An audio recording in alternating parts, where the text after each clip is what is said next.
Hello and welcome to North Country Matters. My name is Donna Seymour. I'm a member of the St. Lawrence County League of Women Voters, one of the civic partners for this show. Today, my guest is Bill Shumway. Bill is the editor and publisher of North Country This Week and North Country Now, which is its online presence. He's here to talk about the Empire State Local News Consortium, Coalition, and the Local Journalism Sustainability Act. Bill, welcome to North Country Matters, and thank you so much for being here. Thank you for inviting me. Well, this is a really, really important topic, so I'm glad you could. I'm glad you could come in. So, take a minute, if you will, Bill, to tell our viewers a little bit about yourself and how you got started in local journalism. Your story is an important one because the growth of North Country Now and North Country This Week really goes against the recent tide of disappearing local journalism in this country. Well, I actually started my newspaper career as a paperboy at age 12. But then I went on to report for my hometown paper and then moved to Potsdam and reported for several years in Potsdam. We started North Country This Week in 1984 in the living room of my small apartment in West Stockholm. And at that time, it was a paper distributed in the greater Canton-Potsdam area, focusing almost exclusively on coming events and entertainment. But since then, we've grown and evolved to pretty much a full-service newspaper. Today, our six-person newsroom, we cover 6 village and town boards in St. Lawrence County, the Ogdensburg City Council, and the St. Lawrence County Legislature. We today have 3 editions. In addition to our original Potsdam-Canton edition, we created a Messina-Ogdensburg edition in 2013 and a paid St. Lawrence County edition in 2021. North Country Now was launched in 2000, and today it has one of the highest viewership rates per population of any website in the nation. We like to say, what do? We connect, enrich, and inform our communities. That is a great mission statement. And the North Country is a great case in point for the disappearance and consolidation of local news for the most part. We've seen a lot of local newspapers disappear. The rise of a regional newspaper, which is largely follows a cut and paste model from the national papers. It sacrificed local reporters who used to attend those kind of meetings that you're talking about, school board, village, town, and report on stories in our local communities. Not to mention the national TV news, which has become basically infotainment with endless opinion shows rather than the hard news reporting that some of us grew up with back in the 60s and the 70s. So what makes North Country This Week different from other newspapers in that sense of how you are covering the local news? Well, the biggest difference is we are a free newspaper, unlike our paid counterparts. Free newspapers do exist in other areas of the country. And our website is almost free. We are asking regular viewers to subscribe to help finance the services that we provide. But it's pretty rare, actually, to find a free full-service newspaper paired with an almost free website. So we're kind of an unusual local media outlet right now. It's probably good to note that today it is not uncommon nationwide for less than 10% of households to subscribe or receive a local newspaper. And that's not good for democracy. That means 90% of the households don't have regular access to information about what their local government is doing. And so we like the free model and hope we can continue it going into the future because on a scale of 9 to 10 times as many readers compared to our subscription paper, we're able to inform way more people than a paid paper. One other benefit of a free newspaper is that because it's free and so many more people read it, the advertisements work a lot better. And that means that we've been able to weather the storm that's hit other newspapers in the last decade a little bit more easily than they have. A couple other thoughts. People wonder, well, how many people read North Country This Week and North Country Now? Well, our newspaper circulation is audited, and about 34,000 times each week, our newspapers read about 34,000 times. And then as far as North Country Now goes, about 25,000 people visit the homepage every day. And when you combine the two, that's pretty close to 60,000 views, comparable to an impression on Facebook. And that means if your organization sends us a press release to promote an event or your organization, and we run it online and in the paper, about that headline's seen about 60,000 times. And just as a matter of comparison, a lot of people are surprised to learn that if you post an item for your organization or business on Facebook or some other social media, it's common to get maybe 500 or 1,000 impressions. We're delivering 60,000. And so we've got a locally owned news media organization that blows away what social media and other sources can do. And so today we're the #1 source for local news in St. Lawrence County. About 80% of households get their news from North Country Now or North Country This Week, and often both. But the market forces that are decimating paid newspapers, they are continuing, and they will most likely affect us as well. You know, with about 100,000 people in the county, the fact that you have such a great coverage and readership is a real testament to how you have created a niche market that you're meeting very, very well. Tell us a little bit, Bill, about the Empire State News Coalition, which you are part of. What is that and why is it needed? Well, the Empire State Local News Coalition was formed earlier this year by New York State newspapers wanting to group together to advocate for passage of the Local Journalism Sustainability Act and other state legislation that would support local news organizations. We are a founding member. Other members include the owners of newspapers in Saranac Lake, Lake Placid, Watertown, Rome, Schenectady, Gloversville, Albany area weeklies, as well as papers in the western part of the state and downstate.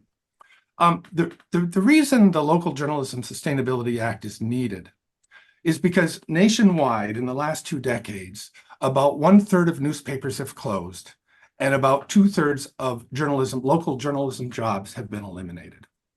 New York State's lost about 40% of their papers in the last couple of decades. And of the remaining newspapers that continue, many are so short on staff today because of layoffs that they struggle to perform the traditional role of newspapers to cover democratically elected local government. This is a societal issue. Democracy places responsibility on citizens to be informed so they can engage in the electoral process and participate in local government. And if there isn't a service to provide information about what local government is doing, our democracy is threatened. And then the question becomes, well, why are newspapers struggling and why are they closing? And there are a lot of reasons. One of the biggest is because of the dramatic increase in online shopping and big box store shopping. Online stores and big box stores normally do not advertise in local media. And what that means is there are far fewer local businesses available to advertise in newspapers. At the same time, social media has come along, and of the remaining organizations and businesses that are able to advertise, some of the money is now siphoned off to social media that would have gone to newspapers in the past. Digital advertising has forced down the price of ads. And it's not just because those are automated, that digital ads are automated. Social media does not shoulder the burden of reporting on local government. They don't shoulder those expenses. The content that they provide is user submitted for free. And so they don't shoulder the expense that we do. And so, of course, they can offer their ads at a lower price. And another issue to consider is because of Section 230, social media and internet-based services, they do not have to worry about being sued if they post information that is libelous or slanderous or incorrect. Little old North Country This Week, we have to worry about that and be concerned about that. But online services are free from the threat of lawsuit from what people say.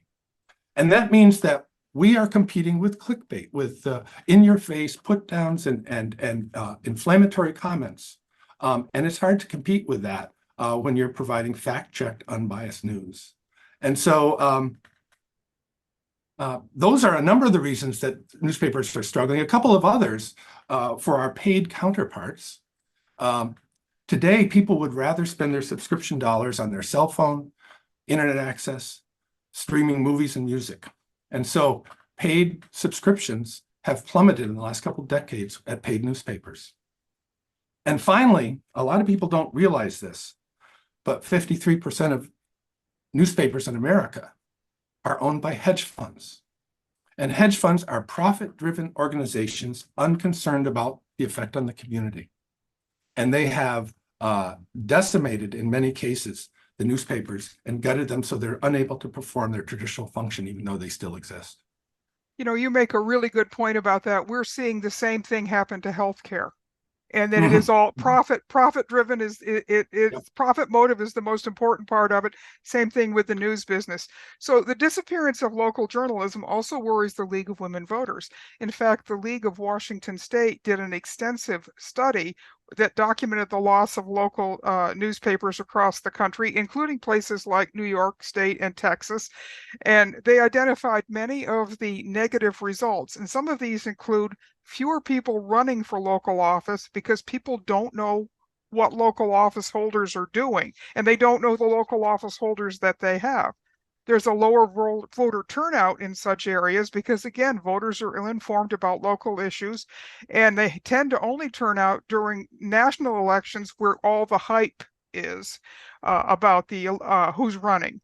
Partisanship increases because there are fewer or no local news outlets to balance the news. If everything is coming from the national outlets, it tends to be driven by the sensational stories and the big differences, not in terms of what is really needed locally to make good government work.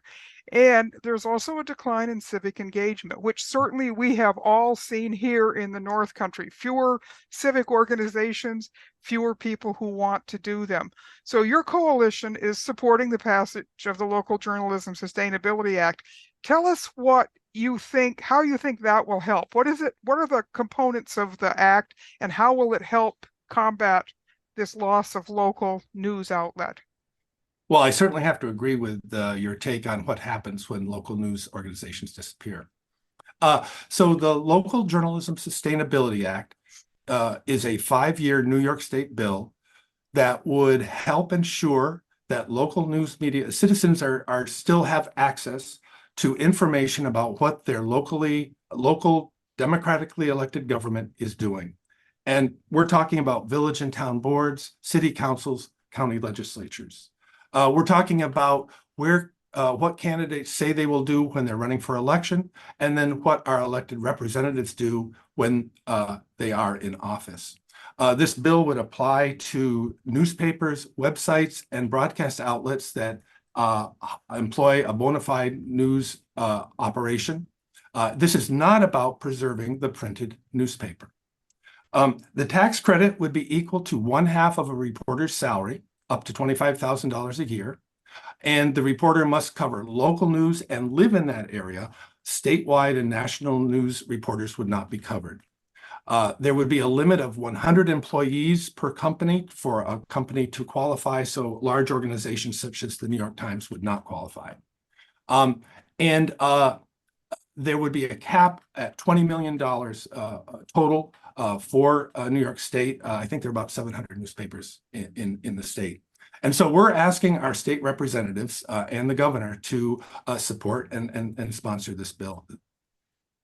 Okay, so another thing we could mention too is, so if this is passed, how would it help?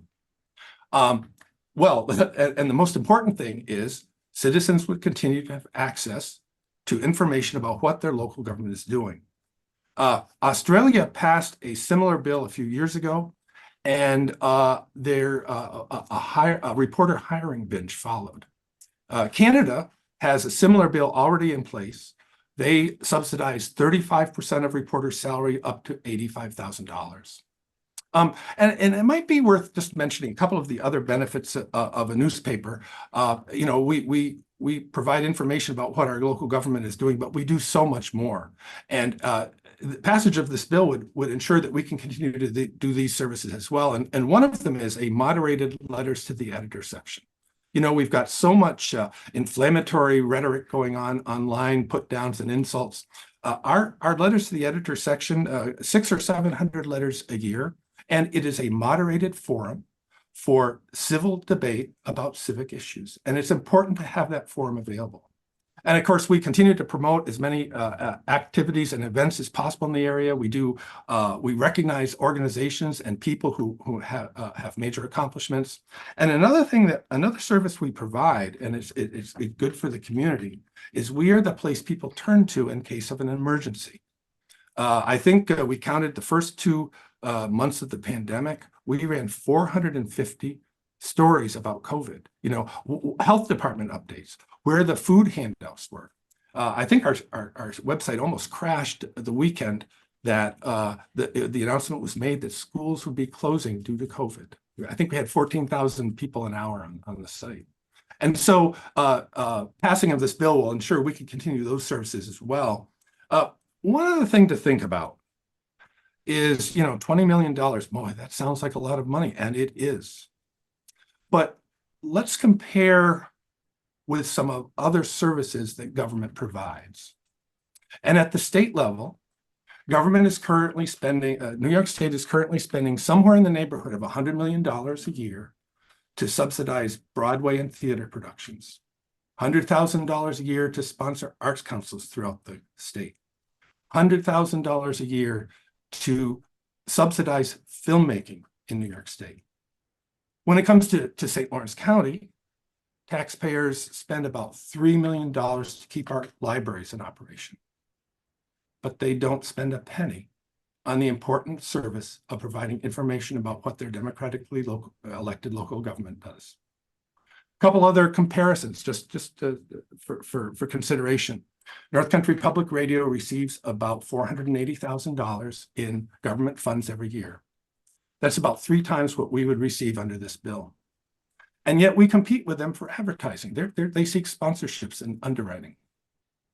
But the big elephant in the room is the retransmission fees that local TV stations receive from cable subscribers. Now, these are not taxes, but they are only possible because of legislation approved by Congress in 1992.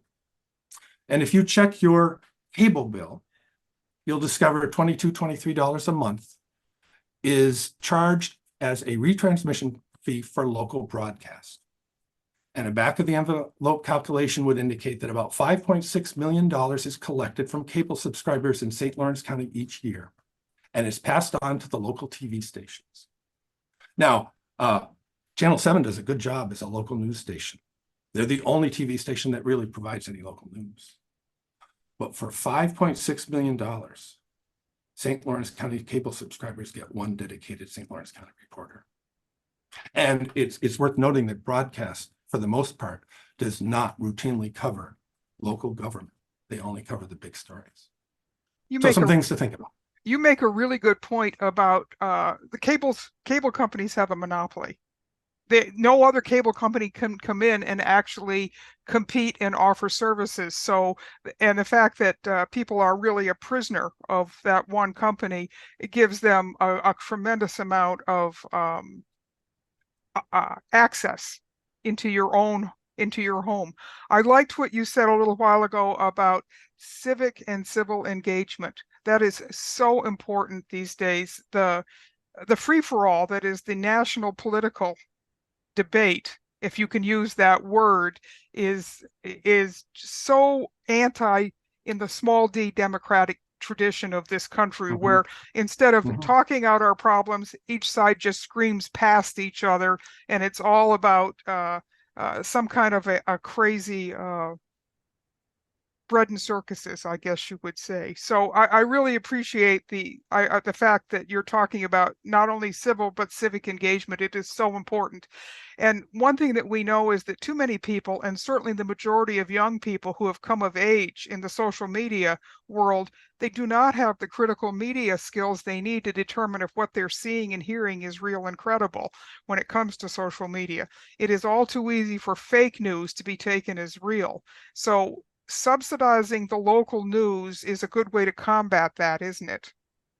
Yes, and so, it's a really good question. How do you combat the fake news and so forth? And I would argue that taking steps to ensure that local fact-checked, unbiased reporting continues to be available to the vast majority of households, and the Local Journalism Sustainability Act would help make that possible. We publish quite a few photos of children in our paper and online. And we also publish quite a few school news items. And we like to do that because it's a way of introducing children and students to a fact-checked, unbiased reporting that is what appears in a newspaper or on an online website, a news website. And so they may be turning the page to or going online to find the photo of themselves or one of their friends. But on the way, they pass by stories about what's going on with the village board of the county legislature, and they become aware of what local government is doing, and they become aware of how those stories are reported. And maybe they pass by the letters to the editor section and become aware that this is a place where people can engage in civic debate in a civil manner about issues of public concern. And this is an appropriate way to do it. And then they find their photo and they get all excited. So we like to do that. And keeping the paper available is a good way to kind of fight off all those negative I want to take a moment here, Bill, also to compliment your paper on the fact that the pictures that you use are not bad examples. They are good examples. In other words, some papers like to show kids doing something dangerous as a way to sell papers. You're very careful about that. And the fact that these are community events, and they are community members, and they are being shown in a respectful manner. And that really it comes back to that civil and civic engagement, which is so important, I think. And you had mentioned a little earlier, there are some other legislative proposals that will help keep journalism viable. Can you describe those for us? Yeah, so actually the Local Journalism Sustainability Act was originally introduced at the federal level. And we were glad in 2020 when our representative, Elise Stefanik, she co-sponsored that bill. Unfortunately, she did not co-sponsor it when it was reintroduced in 2021. That bill, in addition to providing subsidies to publishers who employ reporters, also included measures that would give businesses that advertise with local media outlets a tax credit. And so that would have allowed us to go to a business and let them know that in addition to saturating the market with their ad, they will get half of that money back at the end of the year, but if they use social media, they won't. So that bill at the state level is now, and in several areas of the country, is a separate proposal. There also have been proposals to provide tax credits to subscribers to local news organizations. And also in New York State, there is a bill under consideration that would require state agencies to spend half of their marketing with local news media. So instead of using a billboard or social media for a health campaign or whatever, they would be required to spend half of that with a local news media organization. And that certainly would help us have the financial resources to provide our services going forward. Sure. And those are very sensible proposals. And well, as you know, Bill, this is budget season in Albany, and that means the legislators are working on the 2024 state budget, and budgets are a statement of values. How can local citizens help make sure that our politicians are valuing local journalism? Give us a to-do list of what you would like citizens to do to help make sure this passes. Well, I'm glad you asked. So the Local Journalism Sustainability Act, as I understand it, has made it into the one House resolution that will be used when the Assembly, Senate, and Governor meet to negotiate, which is good news. But we would ask anybody who agrees with us, who believes that subsidizing local news to ensure that our democracy functions well, right? Our state senators and our state assemblymen. It's Senate Bill, let me see here. It's Senate Bill S625B and Assembly Bill A2958C. We're talking Dan Steck in the eastern part of St. Lawrence County, Mark Walczyk in the western part. For Assembly, it's Scott Gray in the northern and central parts, and Ken Blankenbush in the southern and parts of the central part of the county, and then also Governor Kathy Hochul as well. So we would ask people who agree with us to write letters and contact their state reps, indicate why they view local news as important, and ask them to support the Local Journalism Sustainability Act and any other measures that might come before them that would help support the local news media organizations. I will be sure to put those two bill numbers and that contact information in our show notes for this video. The other thing, I suppose you would be more than happy to take a letter to the editor or two about this, wouldn't you? Absolutely, yes. Keep it to 400 words, and I'm sure that your audience will present themselves in a civil manner. So I don't have any concerns on that. No, and Bill, I want to take a moment to tell you how much we in the local League of Women Voters appreciate the work that you folks do every fall during election season. You go out of your way to make sure that every candidate for a local office has an opportunity to express their views and their background and their experience and why people should consider them for local office. You've been doing it now for a number of years, and we really appreciate that because it is not something that is happening on a regional basis. It's only happening in your paper, and whether it's a local town or village office, or whether it's the county board of legislatures that come up every 4 years, you're giving these candidates a real opportunity to talk directly to your readers about what it is that they believe and think and want to do if they get elected. And that is it's a perfect model for what you've been talking about, is the value of local journalism. Well, thank you, and yeah, it's one of the many services we're glad to provide. So thank you. Oh, you're very welcome. And as I say, it's much appreciated. And obviously, when it's a big county with a lot of local offices, so it takes a lot of time to do that, and to Yes. make sure that even with 3 editions, you still need to do all that sorting and printing of that information. So again, it's very much appreciated. I have watched your publication and your online presence since the beginning, and it has been an amazing story of really starting out very, very small, but then figuring out what else you can do to provide local service. And right now it is an outstanding service that you provide. And so thank you for your work, and thank you for continuing to care about this issue so deeply. Well, thank you. And I have to give a lot of credit to our employees. We have many employees who've been here for 20 or 30 years. And in all cases, they've contributed a lot to what we do and to the success of what we've gotten to so far.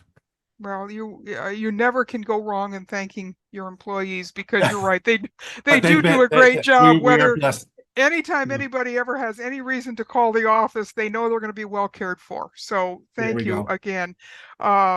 This has been a good conversation. I hope that people will take up this offer to go ahead and contact our state reps and the governor, and get this bill passed, and get this set of supports in place so that you can continue to do the great work you're doing. Well, thank you again for inviting me. Well, you're welcome. Thank you for coming in. So these conversations are a production of North Country Matters. This show is a civic collaboration between the League of Women Voters of St. Lawrence County and the Potsdam Public Library. Until next time, remember, our North Country matters.